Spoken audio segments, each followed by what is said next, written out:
ప్రస్తుతం ప్రపంచం మొత్తం ఆర్థిక మాంద్యంలో కూరుకుపోనుందా? అమెరికాలో అప్పుడే మాంద్యం ఛాయలు కనిపిస్తున్నాయా? దానికి ఉదాహరణ చెప్పుకోవాలంటే గత శుక్రవారం యుఎస్ స్టాక్ మార్కెట్లు భారీగా కుప్పకూలాయి. దాని ప్రభావం గ్లోబల్ మార్కెట్లపై విశేషంగా కనిపించింది. ఇండియా స్టాక్ మార్కెట్లు కూడా సోమవారం చిగురుటాకుల్లా వణికిపోయాయి. ఇంతకు అమెరికాలో ఆర్థిక మాంద్యం ఏర్పడడానికి కారణమేంటో ఈ స్టోరీలో చూద్దాం.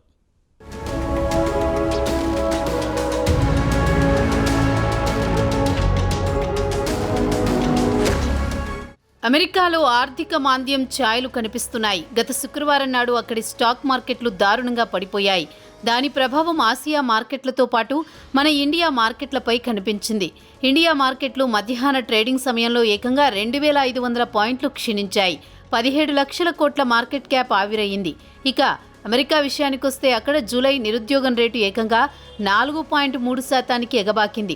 దీంతో ఆర్థిక మాంద్యం ఛాయలు నెలకొంటాయన్న ఆందోళన మొదలైంది. అక్కడి ఆర్థికవేత్తల సమాచారం ప్రకారం వచ్చే ఏడాది అమెరికాలో ఆర్థిక మాంద్యం తప్పదని హెచ్చరిస్తున్నారు. ఇక అమెరికా రిజర్వ్ బ్యాంక్ లేదా అక్కడ ఫెడరల్ రిజర్వ్ అంటారు, వచ్చే నెల కంటే సెప్టెంబర్లో వడ్డీ రేట్లు తగ్గించే అవకాశం ఉందన్న వార్తలు వస్తున్నాయి. ఇక అమెరికా జాబ్ మార్కెట్ స్వల్పంగా పుంజుకోవడంతో పాటు పలు ఇండస్ట్రీలు లే ఆఫ్లు ప్రకటించడంతో పాటు హౌసింగ్ మార్కెట్ కుప్పకూలుతుందన్న ఆందోళన వెంటాడుతోంది. ఒకవేళ హౌసింగ్ మార్కెట్ కుప్పకూలితే $1.2 ట్రిలియన్ అంటే భారతీయ కరెన్సీ ప్రకారం 100 లక్షల కోట్ల వరకు నష్టపోయే ప్రమాదం ఉందని అంచనా వేస్తున్నారు. వీరంతా తమ ఇళ్లను ఇన్సూరెన్స్ చేయలేదని చెబుతున్నారు.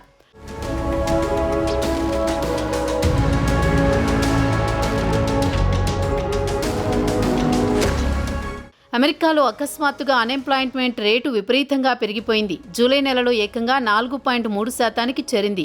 3 ఏళ్లలో ఇదే అత్యధికం. అంతకుముందు జూన్లో 4.1%గా నమోదైంది. గత ఏడాది ఏప్రిల్లో 5 దశాబ్దాల కనిష్టానికి 3.4%కి దిగివచ్చింది.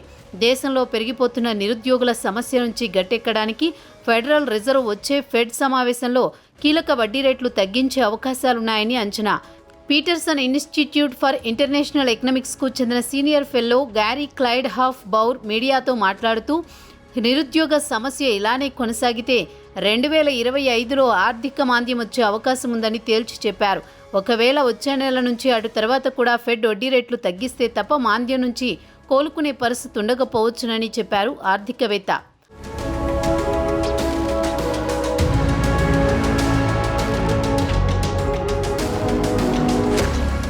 ఇక ఆర్థిక మాంద్యం అంటే ఏమిటి?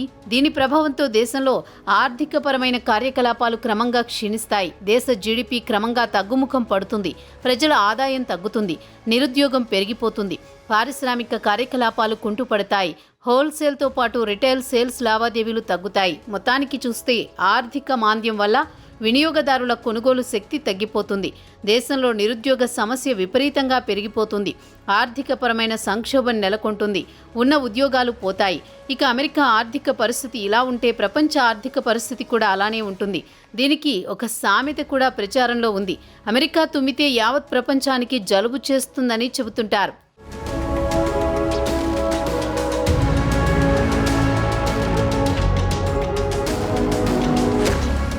ఇక అమెరికా అన్ఎంప్లాయ్మెంట్ డేటా విషయానికొస్తే జాబ్ గ్రోత్ బాగా తగ్గింది. జూలై నెలలో కేవలం 114,000 ఉద్యోగాలు సృష్టిస్తే అదే జూన్లో 179,000 ఉద్యోగాలు మార్కెట్లో లభించాయి. దీన్ని బట్టి చూస్తే దేశంలో అన్ఎంప్లాయ్మెంట్ పెరిగిపోయిందని తెలుస్తోంది. దేశం ఆర్థిక మాంద్యంలో కూరుకుపోయే అవకాశాలు కనిపిస్తున్నాయి. దేశంలో పని దొరక్క పెద్ద ఎత్తున నిరుద్యోగులు పెరిగిపోతారు. దేశంలో సరాసరి గంటకు ఇవ్వాల్సిన వేతనం విషయానికొస్తే ఏడాది ప్రాతిపదికన చూస్తే జూలైలో 3.6%గా నమోదైంది. అదే జూన్లో 3.8%కి పెరిగింది. ఫెడరల్ రిజర్వ్ మాత్రం వేతనాల వృద్ధి 3 నుంచి 3.5% మధ్య ఉండాలని లక్ష్యంగా పెట్టుకుంది. ఇక ద్రవ్యోల్బణం లక్ష్యం 2% ఉంటే ఈ స్థాయిలో వేతనాలుంటేనే సామాన్యుడు బతకగలడు.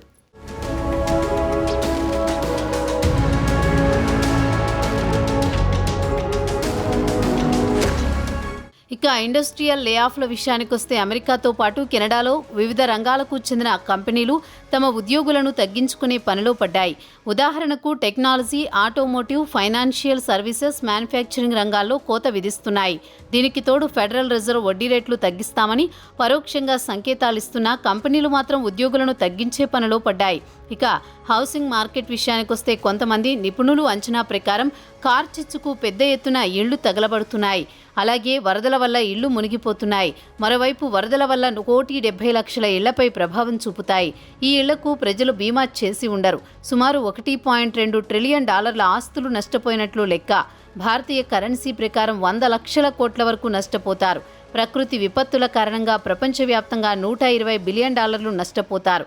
ఇక అమెరికాలోని ఈ నష్టం $62 బిలియన్ వరకు నష్టపోతారని ఆర్థికవేత్తలు అంచనా వేస్తున్నారు.